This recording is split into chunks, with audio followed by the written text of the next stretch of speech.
حرام کو حلال قرار دینا یہ کیسا ہے، جرم ہے یا نہیں؟ جی سر جرم ہے۔ دونوں ہی جرم ہے۔ دونوں ہی جرم ہے، لیکن یہ ہمارے مذہبی لوگ جو ہیں یہ ایک کام تو اس میں سے بہت زیادہ کرتے ہیں اور دوسرا کام جو ہے وہ اس سے ڈرتے ہیں، وہ کام نہیں کرتے۔ مثلا یہ لوگ جو ہے وہ حلال کو حرام قرار دینے میں تو بالکل ان کو ڈر نہیں لگتا عموماً، الا ماشاء اللہ، ٹھیک ہے، لیکن کسی حرام کو حلال قرار دینا اس سے بچتے ہیں، اس کو بڑا جرم سمجھتے ہیں، لیکن وہ چیز جس کو اللہ تعالیٰ نے حرام نہ کیا ہو اس کو حرام قرار دینا جو ہے وہ اس میں بالکل بھی جھجکتے نہیں ہیں، ٹھیک ہے۔ اس کی بہت ساری مثالیں ہیں، لیکن بہرحال کہنے کا مطلب یہ ہے کہ یہ دونوں چیزیں یکساں جرم ہیں۔ اگر ایک چیز کو اللہ رب العزت نے حرام قرار نہیں دیا تو آپ اس کو حرام قرار مت دیں۔ آپ کو کیا ضرورت ہے ایک چیز کو اللہ رب العزت نے اگر اس کی حرمت نازل نہیں کی اور اس کے اوپر کوئی آپ کے پاس کوئی اس کی حرمت کی قطعی دلیل نہیں ہے تو آپ کیوں لوگوں کو تنگ کرتے ہیں، کیوں لوگوں کے لیے جو ہے وہ آپ اللہ تعالیٰ کے دین کو مشکل بناتے ہیں؟ اس کا یہ مطلب بھی نہیں ہے کہ آپ مطلب جو دین کے اندر جو چیزیں حرام ہیں ان کے اوپر آپ کوئی کمپرومائز کریں، نہیں، اس کا یہ مطلب نہیں ہے۔ مطلب صرف یہ ہے کہ یہ دونوں چیزیں یکساں جرم ہیں، حلال کو حرام قرار دینا اور حرام کو حلال قرار دینا، یہ دونوں کام ہی غلط ہیں، ان دونوں سے بچنا چاہیے۔ ولا تتبعوا خطوات الشیطان، اور شیطان کے قدموں کی پیروی مت کرو، انہ لکم عدو مبین، بے شک وہ تمہارا کھلا دشمن ہے، ٹھیک ہے۔ اب وہ کھلا دشمن کس طرح ہے؟ سر حلال کو اگر حرام ہر کرنے کی کوئی جی مثال وضع کیجیے گا۔ سر آج کے دور میں جو آپ نے مطلب کہا کہ ہمارا مذہبی طبقہ اس طرح کرتا ہے، تو اگر اگزامپل اس طرح کی ہو تو ہمارے لیے آسانی ہوگی انشاءاللہ۔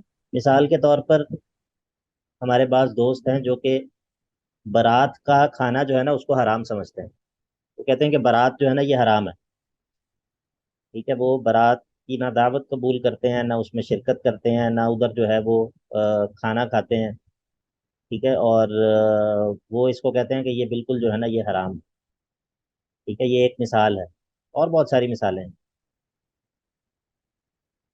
یا مثال کے طور پہ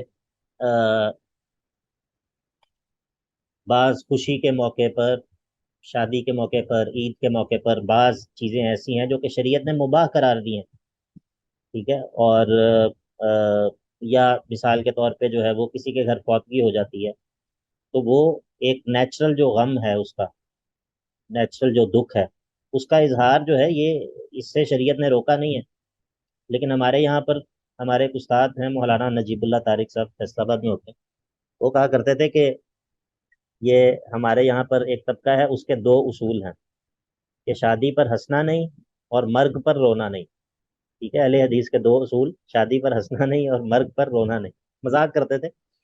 مطلب یہ ہے کہ اب دیکھیں اللہ کے نبی علیہ الصلوۃ والسلام کے دور میں صحابہ کی شہادتیں ہوتی تھیں، اور اللہ کے نبی علیہ الصلوۃ والسلام کے چچا جو ہیں ان کی شہادت ہوئی، اور اللہ کے نبی کے قریبی ساتھی ان کی شہادتیں ہوئی، تو کبھی سیرت کے اندر آپ نے یہ پڑھا کہ کسی کے شہید ہونے پر اللہ کے نبی علیہ الصلوۃ والسلام نے مٹھائی تقسیم کی ہو؟ سنا کبھی آپ نے یہ؟ نہیں۔ نہیں obviously نہیں۔ نہیں ہاں، لیکن یہاں پر بعض ایک گروہ ایسا ہے، مطلب وہ یہ کہتے ہیں کہ جو اگر کوئی کسی کا کوئی شہید ہوا ہے تو وہ اس کے گھر مٹھائی لے کے پہنچ جاتا ہے، ٹھیک ہے۔ تو یہ چیزیں جو ہیں یہ دین کے قلت فہم کی علامت ہے کہ اب اس موقع پر شریعت نے ہاں کچھ حدود اور قیود لگائی ہیں، شریعت کہتی ہے کہ آپ نے اس طرح اپنے گریبان چاک نہیں کرنے، اپنا سینہ کو بھی نہیں کرنی، اپنے منہ پر تھپڑ نہیں مارنے، ماتم نہیں کرنا، لیکن شریعت نے یہ نہیں کہا کہ اس موقع پر تم سیلیبریشن کرو، ٹھیک ہے۔ کہا کہ ہاں اپنے غم کا اظہار کرو، ان العین لتدمع وان القلب لیحزن وانا علی فراقک یا ابراہیم لمحزونون۔ اللہ کے نبی علیہ الصلوۃ والسلام نے کہا کہ اے ابراہیم ہم آپ کے فراق پر، اور اللہ کے نبی کی آنکھ سے آنسو بہ رہے تھے، ٹھیک ہے، کئی صحیح صحابہ کی شہادت کا واقعہ۔ تو مطلب اس طرح میں نے یہ ایک مثال دی ہے کہ بعض لوگ جو ہے وہ مطلب اب کسی گھر میں شادی ہے اور وہ اس گھر میں پتہ ہی نہیں چل رہا کہ اس گھر میں شادی ہے، ٹھیک ہے، تو کیا یہ لوگوں کے اوپر اس چیز کو تنگ کرنا نہیں ہے کہ جس کے اندر اللہ تعالیٰ نے ان کو آسانی دی ہے؟ بتائیے۔ جی ہاں، تو یہ اس سے آپ تدین کا، دینداری کا جو تاثر آپ دیتے ہیں وہ یہ دیتے ہیں کہ گویا کہ دینداری کا مطلب یہ ہے کہ انسان بالکل انسانی فطرت جو ہے وہ اس کو بالکل چھوڑ دے، ٹھیک ہے، انسان جو ہے وہ پر خوشی کے سر موقع پر خوشی کا اظہار نہ کرے، غم کے موقع پر غم کا اظہار نہ کرے. اس کا میں دیکھیں، میں بار بار یہ بات کہتا ہوں، اس کا یہ مطلب نہیں ہے کہ ہم شرعی حدود سے نکل جائیں، لیکن بہرحال شرعی حدود کے اندر رہتے ہوئے بھی جو ہے وہ مطلب بہت ساری چیزیں ہیں جو کہ آپ کر سکتے ہیں، جو کہ مباح ہیں، جن کے اندر جو ہے وہ کوئی ایسی مطلب وہ نہیں ہے کہ آپ جو ہے وہ لوگوں کے اوپر جو ہے وہ تنگی کریں.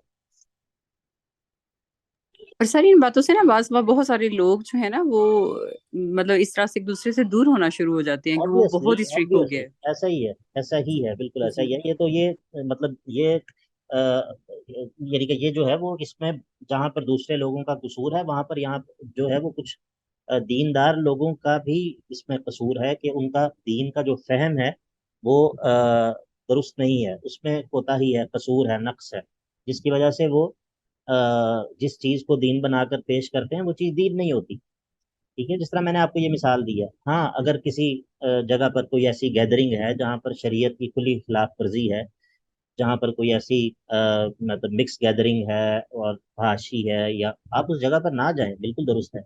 لیکن آپ اگر کوئی شخص جو ہے وہ بارات پہ بلاتا ہے یا کوئی بارات رکھتا ہے یا بارات کی آپ کو دعوت ہے، انسان اس وجہ سے جو ہے وہ نہ جائے کہ نہیں بارات تو حرام ہے، تو بھائی یہ کس نے حرام اس کو کیا ہے؟ اس پر آپ کی کیا دلیل ہے اس کی حرمت پر؟ اس کو اللہ رب العزت نے تو کہیں حرام نہیں کیا اس کو. ٹھیک ہے، تو یہ اس طرح کی باتیں جو ہیں یہ چیزیں خطرناک ہیں، ان چیزوں سے بچنا چاہیے.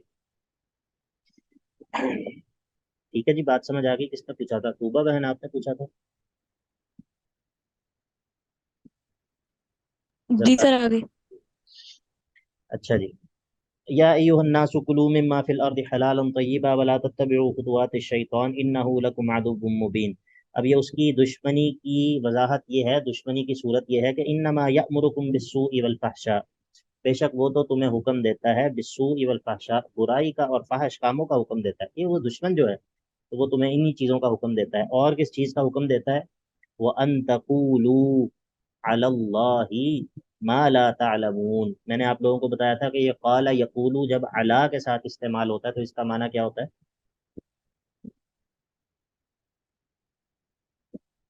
قال یقول جب علا کے سر جب ساتھ اللہ کے ساتھ استعمال ہوتا ہے تو جھوٹ باندھنے کے بارے جھوٹ میں. باندھنے کے معنی میں ہوتا ہے. بارک اللہ فیک. اب آپ کو کچھ کچھ چیزیں یاد ہو گئی ہیں ماشاءاللہ.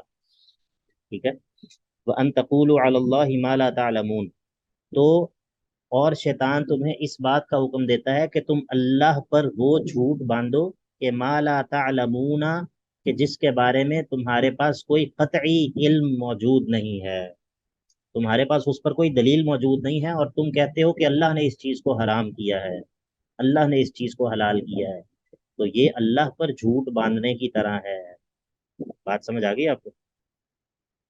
اسی لیے دین کے بارے میں بات کرنا، دین کے بارے میں اپنی رائے دینا، جس طرح لوگ جو ہے وہ سوالوں کے جوابات دیتے ہیں، اور جو ہے وہ جس طرح ہمارے انجینئر صاحب علیہ ما علیہ وہ ہیں، پچھلے دنوں انہوں نے فرمایا کہ جو بھانجی اور بھتیجی ہے اس کی بیٹی سے نکاح جو ہے وہ کیا جا سکتا ہے. کیونکہ اس کا تو باپ ڈفرینٹ ہوتا ہے، تو اس سے شادی کرنے میں کیا ممانعت ہے؟ اور وہ قرآن پاک کے اندر جو آیت ہے سورہ نساء میں، اس کے اندر بھانجی اور بھتیجی کا تو ذکر ہے، اس کی اولاد کا تو ذکر ہی نہیں ہے. پھر جب ایک ہفتہ ان کے اوپر صحیح لوگوں نے جو ہے وہ تنقید کی، تو پھر ایک ہفتے کے بعد انہوں نے رجوع کر لیا. تو یہ دین کے بارے میں بات کرنا، اللہ تعالیٰ کے دین کے بارے میں اپنی رائے دینا، حلال اور حرام کی بات کرنا، یہ کوئی چھوٹی ذمہ داری نہیں ہے. یہ کوئی ایسا نہیں ہے کہ آپ کے منہ میں جو آیا آپ نے کہہ دیا اور اب آپ کو کوئی پوچھنے والا نہیں ہے. نہیں، ایسا نہیں ہے. اس کے اوپر جو ہے وہ انسان کے رونگٹے کھڑے ہو جانے چاہیے. اللہ کے بارے میں کوئی بات کرنا جو ہے یہ بہت ذمہ داری کی بات ہے، اور علماء ایسا ہی کرتے ہیں. ہم نے بڑے بڑے علماء کو بھی دیکھا ہے، ان کے بارے میں سنا اور پڑھا بھی ہے کہ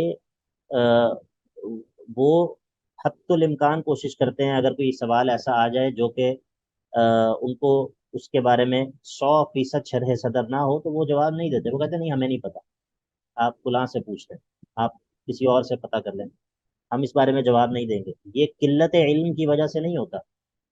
ایک ہوتا ہے جاہل شخص جو قلت علم کی وجہ سے انکار کرتا ہے، یہ قلت علم کی وجہ سے نہیں ہوتا، یہ کثرت علم کی وجہ سے ہوتا ہے. کہ جب کوئی شخص کسی مسئلے کے بارے میں اس کو پتہ ہوتا ہے کہ بھئی اس مسئلے کے اندر یہ آراء بھی ہیں، اس رائے کے یہ دلائل ہیں، ایک دوسری رائے یہ ہے، اس رائے کے یہ دلائل ہیں، ایک تیسری رائے یہ ہے، اس رائے کے یہ دلائل ہیں۔ اب وہ شخص جو ہے وہ اس وجہ سے کسی ایک رائے پر فتویٰ دینے سے احتیاط کرتا ہے، وہ ڈرتا ہے کہ بھائی میں حتی الامکان میں کوشش کروں کہ میں اس چیز سے بچوں۔ تو جو حقیقی علماء ہوتے ہیں وہ اس چیز کو سمجھتے ہیں کہ اللہ کے بارے میں بات کرنا، کسی چیز کا حلال حرام جائز ناجائز یہ بات کرنا، یہ کوئی چھوٹی بات نہیں ہے، یہ بہت بڑی ذمہ داری ہے، ٹھیک ہے۔ تو اسی لیے انسان کو اس سے بہت زیادہ ڈرنا چاہیے۔ ابن قیم رحمہ اللہ کی ایک کتاب ہے، اس کا نام ہے الاعلام الموقعین، اعلام الموقعین عن رب العالمین۔ اس کا مطلب یہ ہے کہ وہ لوگ، ان لوگوں کے بارے میں خبرداری کرنا، ان لوگوں کے بارے میں بتانا جو سائن کرتے ہیں، سگنیچر کرتے ہیں، توقیع کہتے ہیں سگنیچر کو، الموقعین سگنیچر کرنے والے جو ہیں، عن رب العالمین اللہ رب العالمین کے بہاف پر جو لوگ سگنیچر کرتے ہیں، یہ کون لوگ ہوتے ہیں؟ صرف فرشتے ہوں گے؟ یہ کہاں پر سگنیچر؟ علماء نہیں، علماء۔ علماء ہوں گے، جی سر۔ مفتی جو ہوتا ہے، ٹھیک ہے، مفتی جب لکھتا ہے کہ یہ اس چیز کا یہ حکم ہے، اللہ نے اس چیز کو حلال کیا ہے، اللہ نے اس چیز کو حرام کیا ہے، یہ رشتہ آپ کے لیے حلال ہے، یہ رشتہ آپ کے لیے حرام ہے، اس وراثت کی تقسیم ایسے ہوگی، اور نیچے وہ سائن کرتا ہے، تو یہ کس کا حکم بتا رہا ہے؟ وہ اللہ کا۔ اللہ کا حکم بتا رہا ہے، ٹھیک ہے۔ تو یہ کوئی ایسی بات ہے کہ جو انسان بس جو ہے وہ بس بیٹھے اور اپنی طرف سے جو بھی، نہیں، یہ ایسی بات نہیں ہے۔ انسان کا جو ہے وہ انسان کے اوپر لرزہ طاری ہو جانا چاہیے اللہ کے دین کے بارے میں کوئی بات کرتا ہے، ٹھیک ہے۔ یہ کوئی چھوٹی ذمہ داری نہیں ہے۔ یہ بات میں اسی لیے تکرار کے ساتھ کر رہا ہوں کیونکہ آج کے دور کے اندر یہ بیماری بہت زیادہ عام ہو چکی ہے، اور آج کے دور کے اندر اللہ کے دین کے بارے میں بات کرنا یہ مطلب ایک بالکل ایک آسان بات سمجھ لی گئی ہے، حالانکہ یہ بات آسان نہیں ہے، یہ بہت بڑے جرائم میں سے ہے۔ اسی لیے یہاں پر اللہ تعالیٰ نے ذکر کیا کہ شیطان جو ہے وہ تمہیں اس بات کا حکم دیتا ہے کہ ان تقولوا علی اللہ ما لا تعلمون، کہ تم اللہ کے بارے میں وہ جھوٹ باندھو، اپنی طرف سے بات کہو کہ جس کا تمہیں کوئی یقینی دلیل تمہارے پاس موجود نہیں ہے۔ اب مشرکین جو ہے وہ اپنے اس شرک پر کیا دلیل دیتے ہیں؟ فلاں چیز کو ہم حلال سمجھتے ہیں، فلاں چیز کو حرام سمجھتے ہیں، ان سے کہو کہ بھائی اس کو کس نے حلال کیا ہے، اس کو کس نے حرام کیا ہے، تو وہ کہتے نہیں، ہمارے بڑے جو ہیں وہ یہی سمجھتے تھے، ہمارے بڑے بھی اس چیز کو حلال یا حرام ہی سمجھتے تھے۔ تو وَإِذَا قِيلَ لَهُمْ، جب ان سے کہا جاتا ہے اتبعوا، اتباع کرو، ما انزل الی ما انزل اللہ، اس چیز کی اتباع کرو جس کو اللہ نے نازل کیا ہے، تو قالوا، وہ کہتے ہیں نہیں نہیں، ہم اس کی اتباع نہیں کریں گے، بل نتبع ما الفینا علیہ آباءنا، ہم تو اس چیز کی اتباع کریں گے جس پر ہم نے اپنے بڑوں کو پایا ہے۔ ہمارے بڑے جس چیز کو حلال کہتے تھے ہم اس کو حلال کہیں گے، جس کو وہ حرام کہتے تھے اس کو ہم حرام کہیں گے۔ یہ ما انزل اللہ جو ہے اس کی بات ہمارے ساتھ مت کرو۔ تو اللہ تعالیٰ فرماتا ہے کہ کیا یہ اپنے بڑوں کی اتباع کریں گے؟ اولو کان آباؤہم لا یعقلون شیئا ولا یہتدون، اگرچہ ان کے بڑے جو ہیں وہ نہ عقل رکھتے ہوں نہ ہی ہدایت یافتہ ہوں، کیا یہ تب بھی ان کی اتباع کریں گے؟ ٹھیک ہے، تو اگر وہ عقل نہیں رکھتے تھے، اگر وہ مہتدی نہیں تھے، ہدایت پر نہیں تھے، ہدایت یافتہ نہیں تھے، تو پھر ان کی اتباع کرنا تو یہ تو بے وقوفی ہے۔ اس کا مطلب یہ ہے کہ آپ کے بڑے اگر چاہے وہ خونی رشتہ ہو، چاہے وہ ویسے بڑے ہوں جیسے علماء ہیں، تو اگر وہ ہدایت یافتہ ہوں تو ان کی بات مانی جا سکتی ہے، ٹھیک ہے۔ اولو کان آباؤہم لا یعقلون شیئا ولا یہتدون، اگر وہ ہدایت پر ہوں، اور ظاہر ہے کہ وہ اس صورت میں اپنی رائے نہیں بتائے گا، جو عالم جو ہے وہ آپ اس سے سوال کریں جس کے علم پر، جس کے دین پر، جس کے تقویٰ پر آپ کو اعتماد ہو، تو ظاہر ہے کہ وہ آپ کو اللہ اور اس کے رسول کا حکم بتائے گا، وہ بتائے گا کہ اس مسئلے کے اندر شریعت کا حکم یہ ہے۔ تو جب آپ اس کی رائے کو فالو کریں گے تو یہ اپنے بڑوں کی اتباع اس معنی میں نہیں ہے جس کی قرآن مذمت کرتا ہے، ٹھیک ہے۔ بات سمجھ آ گئی یا نہیں آئی؟ جی شیخ۔ اب ایک مثال ذکر ہوتی ہے، وَمَثَلُ الَّذِينَ كَفَرُوا كَمَثَلِ الَّذِي يَنْعِقُ بِمَا لَا يَسْمَعُ إِلَّا دُعَاءً وَنِدَاءً۔ ترجمے والا قرآن کس کس نے کھولا ہوا ہے؟ اس کے پاس ہے ترجمے والا قرآن؟ ہے تو ہے شیخ صاحب، لیکن کھولا نہیں ہوا۔ کھولا کس نے ہوا؟ میں ہاں حذیفہ بھائی ذرا اس آیت کا ترجمہ سنائیے گا، اور یہ بھی بتائیں کہ کس کا ترجمہ ہے۔ شیخ یہ ترجمہ تو صلاح الدین یوسف ہے۔ ہاں چلیں پڑھیں ذرا، کیا ترجمہ ہے اس کا؟ وَمَثَلُ الَّذِينَ كَفَرُوا كَمَثَلِ الَّذِي يَنْعِقُ بِمَا لَا يَسْمَعُ إِلَّا دُعَاءً وَنِدَاءً۔ اور جن لوگوں نے کفر کیا ان کی مثال اس شخص کی سی ہے جو اس جانور کو پکارتا ہے جو پکارنے اور چلانے کے سوا کچھ نہیں سنتا۔ وہ بہرے، گونگے اور اندھے ہیں، اس لیے وہ عقل نہیں رکھتے۔ اچھا جی، یہ صلاح الدین یوسف صاحب نے۔ اور کس کے پاس کسی اور کا ترجمہ کھلا ہے؟ استاد میرے پاس ہے ڈاکٹر اسرار احمد کا، جی ترجمہ بتائیے، کیا ترجمہ کیا انہوں نے؟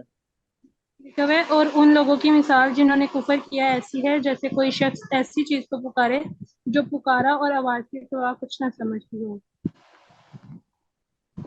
اچھا، اور کسی کے پاس ہے کوئی ترجمہ؟ نکت ہاشمی کا ترجمہ نہیں کھولا ہوا کسی نے؟ مجھے ہی کھولنا پڑے گا۔ مودودی صاحب کا، نکت ہاشمی کا۔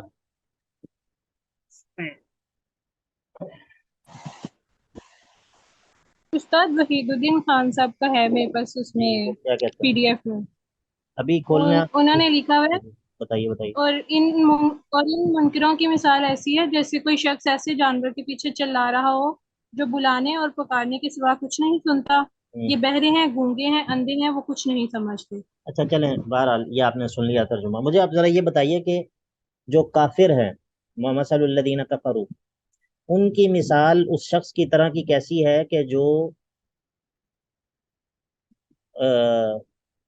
پکار رہا ہے جانوروں کو، جو جانور اس کی بات جو ہے وہ سمجھ نہیں سکتے۔ یہ دونوں ان کا کس طرح مثال بنتی ہے؟ مثال کی کیا وضاحت کیا ہے؟ سمجھ نہیں آئی۔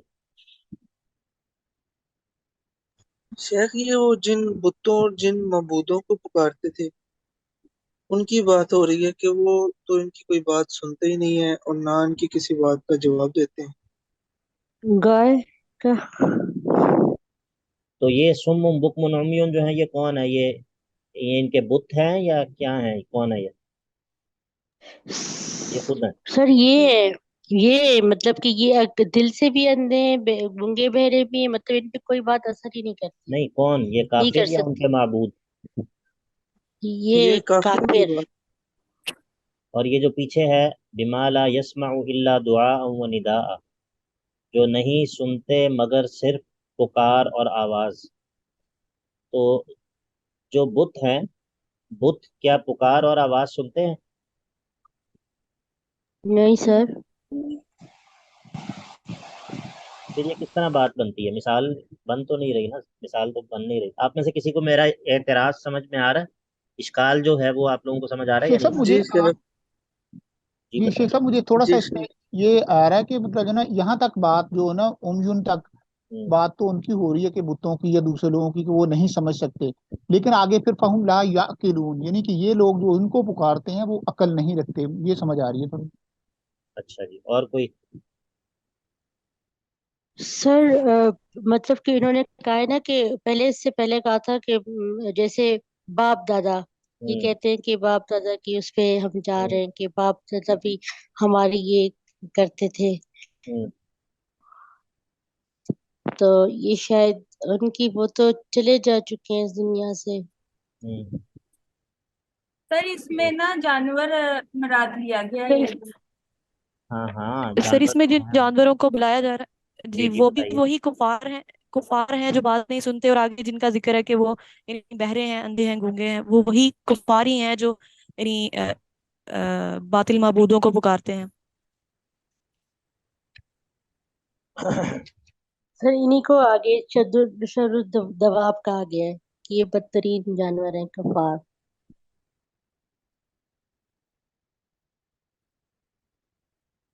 اچھا جی، یہ اصل میں ہمارے مشائخ جو اس کا ترجمہ کرتے تھے، ہمارے اساتذہ، وہ بات جو ہے نا وہ دل کو لگتی ہے، اور اس سے جو مثال ہے نا وہ پوری طرح سمجھ میں آ جاتی ہے۔ میں آپ کے سامنے رکھتا ہوں، اب آگے آپ کی مرضی ہے، اگر آپ کو پسند آئے تو آپ اسے مان لیں، لیکن بات جو ہے وہ تو دل کو لگ جاتی ہے۔ ٹھیک ہے، وہ یہ ہے کہ یہ مثال پیچھے والی آیت کے اندر کیا کہا، وَإِذَا قِيلَ لَهُمُ اتَّبِعُوا مَا أَنزَلَ اللَّهُ، جب ان سے کہا جاتا ہے کہ اس چیز کی پیروی کرو جس کو اللہ نے نازل کیا ہے۔ یہ ہے یا پچھلی آیت میں یا نہیں ہے؟ جی جی ہے۔ تو مطلب یہ ہے کہ ایک شخص جو ہے وہ ان کافروں کو دعوت دیتا ہے کہ بھائی اس چیز کی اتباع کرو جس کو اللہ نے نازل کیا ہے، ایک شخص جو ہے وہ ان کافروں کو دعوت دیتا ہے. یہ جو مثال ہے یہ اس شخص کی مثال ہے جو کہ کافروں کو دعوت دینے والا ہے. اصل میں عبارت اس طرح ہے کہ وَمَثَلُ دَاعِ الَّذِينَ كَفَرُوا، اس داعی کی مثال جو کہ ان کافروں کو دعوت دیتا ہے وہ مثال ایسے ہے کہ کَمَثَلِ الَّذِي يَنْعِقُ، اس چرواہے کی طرح کہ جو آواز دیتا ہے بِمَا لَا يَسْمَعُ إِلَّا دُعَاءً وَنِدَاءً، ان جانوروں کو کہ جو نہیں سمجھتے مگر صرف آواز اور جو پکار ہے وہ. اب جب چرواہا جانوروں کو جب آواز دیتا ہے، جانور اس کی آواز سنتے ہیں یا نہیں سنتے؟ بتائیے. سنتے ہیں. سنتے تو جی ہیں. سنتے ہیں لیکن سمجھتے نہیں ہیں، سمجھتے مطلب نہیں ہیں، ٹھیک ہے. اسی لیکن طرح رسپونڈ نہیں کر یہ سکتے. داعی جو ہے جی رسپونڈ تو کرتے ہیں، رسپونڈ تو کرتے ہیں، وہ آواز دیتا ہے وہ سارے جانور اکٹھے ہو جاتے ہیں. آپ نے شاید کبھی چرواہے دیکھے نہیں ہوں گے اصل میں. وہ جو جانور ہوتے ہیں وہ ان کی بات کا رسپونڈ بھی کرتے ہیں، ٹھیک ہے، لیکن وہ ان کی بات کی حقیقت کو نہیں سمجھ سکتے. اسی طرح یہ داعی جو ہے جب یہ کافروں کو دعوت دیتا ہے، انہیں کہتا ہے کہ بھائی اللہ نے جو نازل کیا اس کی اتباع کرو، تو یہ کافر بھی اس کی یہ بات تو سنتے ہیں لیکن اس کو سمجھنے کی صلاحیت نہیں رکھتے. سمجھنے کی صلاحیت کیوں نہیں رکھتے؟ اس کی وجہ یہ ہے کہ سمن، وہ بہرے ہیں، حق کو سننے سے بہرے ہو چکے ہیں گویا کہ. بکمن، حق کو بولنے سے گویا کہ بہرے گونگے ہو چکے ہیں. امیون، حق کو دیکھنے سے اندھے ہو چکے ہیں. فہم لا یعقلون، تو وہ بالکل بھی عقل جو ہے وہ کر ہی نہیں سکتے. بتائیے بات اب کچھ سمجھ آئی یا نہیں، پسند آئی یا نہیں بات؟ جی شیخ. ہاں، جی آگئی سر. اس طرح مثال جو ہے وہ سیدھی ہو جاتی ہے، مثال بن جاتی ہے اس طرح کہ یہ مثال جو ہے اس داعی کی ہے جو کہ کافروں کو دعوت دے رہا ہے. تو اس کی مثال جو ہے وہ اس طرح ہے جس طرح ایک چرواہا جانوروں کو آواز دے رہا ہے. اب اس کی آواز تو سن رہے ہیں لیکن اس کی بات سمجھنے کی صلاحیت نہیں رکھتے. ٹھیک ہو گیا؟ سمجھ آ گیا یا نہیں؟ سر جی لیکن سر. جب وہ دعوت دے رہے ہیں تو وہ کیسے اس کی بات نہیں سن سکتے؟ نہیں، سن تو رہے ہیں لیکن سمجھ نہیں سکتے. جی جی ٹھیک ہے، وہ سمجھ آ یہ وہی ہے نا، جس طرح وہ جانور جو ہے وہ چرواہے کی آواز سنتے تو ہیں لیکن اس کا معنی کیا ہے، مفہوم کیا ہے، اس کو سمجھنے کی صلاحیت نہیں رکھتے. اسی طرح یہ کفار جو ہیں وہ اس داعی کی بات سن تو رہے ہیں بظاہر، لیکن اس کی حقیقت تک پہنچنا اور اس کو قبول کر لینا اور اس پر لبیک کہہ دینا، یہ چیز ان کے لیے بہت مشکل ہے، ممکن نہیں ہے ان کے لیے. جی طوبہ کوئی سوال ہے؟ نہیں سمجھ آ گئی. چلیں بارک اللہ فیک. تو یہ یعنی کہ یہ اس آیت کے اندر اکثر جو ہے وہ مختلف میں نے تراجم دیکھے ہیں لیکن مزہ نہیں آیا کوئی. بہرحال یہ ہمارے شیخ کی جو مشائخ جو کرتے ہیں ترجمہ، یہ بات دل کو لگتی ہے، واللہ اعلم. ومثل الذين كفروا كمثل الذي ينعق بما لا يسمع الا دعاء ونداء صم بكم عمي فهم لا يعقلون. اب جو ہے وہ خطاب عام کے بعد خطاب خاص ہے. پیچھے کیا کہا تھا؟ یا ایھا الناس، جہاں سے ہم نے سبق شروع کیا وہاں پر کہا تھا یا ایھا الناس. اب یہاں پر ہے یا ایھا الذین آمنوا، تو کہا یا ایھا الذین آمنوا کلوا من طیبات ما رزقناکم، اے ایمان والو ان پاکیزہ چیزوں کو کھاؤ کہ جن کو ہم نے تمہیں جو ہے وہ ہم نے عطا کیا ہے. اور تمہارا نعمتوں کو درست طریقے سے استعمال کرنا بھی اللہ کی عبادت کرنے کی طرح ہے، اور یہ اللہ کی شکر گزاری میں سے ہے کہ نعمتوں کا درست طریقے سے استعمال کرو. تو وشکروا للہ، اور اللہ ہی کے لیے شکر گزار بندے بنے رہو. ان کنتم ایاہ تعبدون، اگر تم اسی کی عبادت کرتے ہو. اس کے بعد جو ہے وہ اللہ تعالیٰ بتائے گا کہ چلو اللہ تعالیٰ کے غیر کو تو تم نے حلال اور حرام کا اختیار نہیں دینا، اب میں تمہیں بتاتا ہوں کہ میں نے کن چیزوں کو حرام کیا ہے. یہاں پر اللہ تعالیٰ بڑے بڑے 4 محرمات کا ذکر کرے گا. وہ چیزیں جو کہ تمام ادیان میں حرام ہیں، یہ اصول المحرمات ہیں. یعنی کہ ایسا نہیں ہے کہ صرف یہی چیزیں حرام ہیں، ان کے علاوہ ہر چیز جو ہے وہ کائنات میں حلال ہے، نہیں. یہ حرمت والی جو چیزیں ہیں ان میں سے جو بڑی بڑی چیزیں ہیں ان کا ذکر ہے. انما حرم علیکم المیتۃ والدم ولحم الخنزیر، اور تو کچھ نہیں مگر ہم نے حرام صرف یہ کیا ہے، ہم نے تم پر صرف یہ حرام کیا ہے، المیتۃ والدم، مردار اور خون، اور ولحم الخنزیر، خنزیر کا گوشت، اور وما اہل بہ لغیر اللہ، اور وہ چیز جس پر غیر اللہ کا نام پکارا جائے، غیر اللہ کے نام پر جس کو جو ہے وہ ذبح کیا جائے. یہ بڑی بڑی وہ 4 چیزیں ہیں کہ جن کو ہم نے حرام کیا ہے۔ اچھا یہاں پر ہے انما، انما جو ہے یہ کلمہ حصر ہے۔ کلمہ حصر کا مطلب یہ ہوتا ہے کہ صرف یہ چیز، اس کے علاوہ کچھ بھی نہیں۔ بات سمجھ آئی آپ کو؟ جی سر سر۔ آگے۔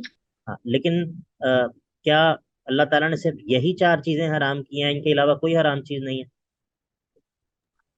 نہیں سر، اور بھی ہیں۔ تو پھر یہ انما کا کیا مطلب ہے؟ جو ہوگی وہ پیچھے آیاتیں ہوں گی۔ جی یہ ہائی لائٹ کی ہیں۔ نہیں وہ تو ٹھیک ہے، لیکن یہاں پر کہا انما حرم علیکم، اور کچھ نہیں، بس یہ ہم نے تم پر حرام کیا، اللہ نے تم پر یہ حرام کیا۔ کلمہ حصر اور ہے نا۔ ہو سکتا ہے اس سے مراد یہ ہو کہ جو باقی جو چیزیں حرام کی ہیں وہ اسی کے انڈر آتی ہوں گی۔ ہوں چلیں ابھی 1 منٹ سے کم رہ گئے۔ کفار ان کو حلال کرتے ہیں، کفار جو ہے وہ کفار ان کو بارک اللہ، یہ دیتے ہیں اچھا زیادہ، جواب اس ہے، لیے یہ اچھا مسلمان۔ جواب ہے، بارک اللہ فیک۔ اچھا جی، یہ اصل میں ایک ہوتا ہے حصر اضافی۔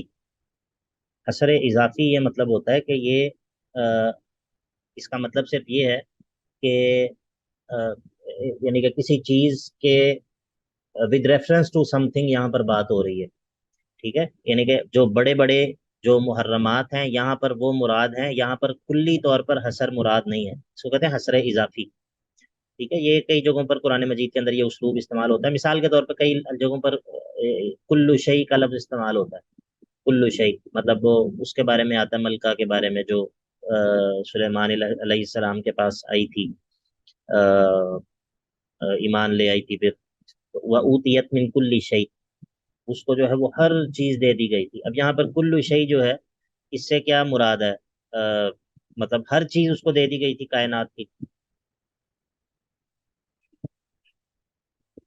کیا مطلب ہے سلطنت، اس کا کیا مطلب ہے وَأُوتِيَتْ مِن كُلِّ شَيْءٍ؟ اس کو جو ہے وہ ہر چیز دے دی گئی تھی۔ بڑی بڑی چیزیں دی گئی ہیں۔ مطلب یہ ہے کہ جو ضرورت اس کی کو ہر چیز چاہیے ہے، تھی۔ ہاں ضرورت کی ہر چیز، بارک اللہ فیک، بارک اللہ فیک، ٹھیک ہے۔ تو اب یہاں پر کوئی بندہ کہ نہیں کلو شیء کا مطلب ہے کہ اسے ہر چیز، اس کو داڑھی بھی تھی اس کی، ٹھیک ہے، تو اس کی داڑھی تو نہیں تھی نا، داڑھی تو حالانکہ کلو شیء کے اندر تو آتی ہے، ٹھیک ہے۔ تو باقی مطلب یہی ہے کہ اسی طرح یہ یہاں پر جو ہے حصر اضافی ہوتا ہے، یہ حصر کلی نہیں ہوتا۔ تو یہاں پر جو ہے وہ اللہ تعالیٰ نے جو بڑی بڑی چیزیں ہیں وہ بیان کی ہیں، اور پھر جو ہے وہ اس میں سے رخصت بیان کر دی کہ فمن اضطر، جو مجبور کر دیا جائے، ہاں غیر باغ، نہ ہی وہ حد سے تجاوز کرنے والا ہو، نہ ہی وہ چاہنے والا ہو اس حرام کو، ولا عادن، اور نہ ہی حد سے تجاوز کرنے والا ہو، تو فلا اثم علیہ، ہاں اس پر گناہ نہیں ہے۔ ایک بندہ جو ہے وہ ایسی جگہ پر پھنس گیا ہے کہ جہاں پر اگر وہ ان چیزوں میں سے کوئی چیز استعمال نہیں کرے گا تو وہ بالکل مر جائے گا، موت کے منہ میں پہنچ جائے گا۔ تو اگر واقعتاً ایسی صورت ہے کہ اس کے بغیر وہ بالکل موت کے اندر چلا جائے گا، کسی صحرا میں ہے، کسی سفر میں ایسی جگہ پہ ہے جہاں پر کوئی حلال چیز میسر نہیں ہے، نہ حلال چیز تک پہنچنے کا کوئی ذریعہ ہے، تو وہ جو ہے وہ اس حرام چیز کو استعمال کر سکتا ہے، لیکن استعمال کتنا کر سکتا ہے؟ اب یہ اس مردار کی بریانی بنا کے کھائے گا؟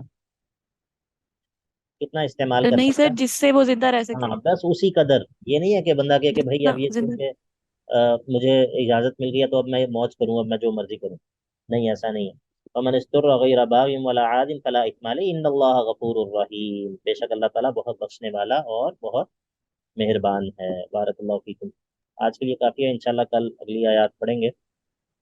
سر گفتگو جیسے جی حضرت آدم علیہ السلام کے بارے میں اللہ تعالیٰ نے کہا کہ ان کو مطلب ہر چیز کے نام سکھا دیے گئے تھے، ہوں تو یہاں پر بھی یہی حصر ہے۔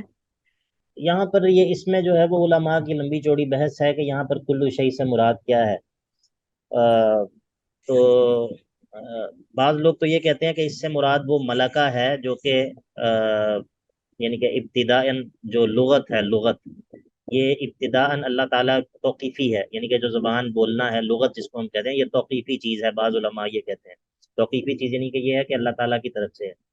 تو بعض لوگ کہتے ہیں کہ اس سے مراد ہر چیز کا نام ہے، حتی القصعۃ والقصیع، مفسرین لکھتے ہیں کہ یہاں تک کہ بڑا پیالہ اور چھوٹا پیالہ، ان کا جو ہے نام ہے نا، وہ بھی ان کو جو ہے وہ اللہ رب العزت نے سکھا دیا۔ لیکن بہرحال اس میں علماء نے بڑی بات کی ہے کہ یہاں پر وعلم آدم الاسماء کلہا، یہاں پر کس کلہا سے کیا مراد ہے، ٹھیک ہے، لیکن یہ ہے کہ یہ حسر اضافی والا جو مسئلہ ہے یہ آگے آئے گا سورۃ الانعام کے اندر، میرا خیال ہے سورۃ الانعام کے اندر بھی آئے گی آیت اس طرح کی، انما حرم قل انما حرم ربی قل تعالوا اتل ما حرم ربکم علیکم، نہیں یہ نہیں، بہرحال وہ آگے آتی ہے، ایک اور جگہ پر بھی آیت آتی ہے، وہاں پر بھی اسی طرح ہے، تو یہ بات ہے، ٹھیک ہے۔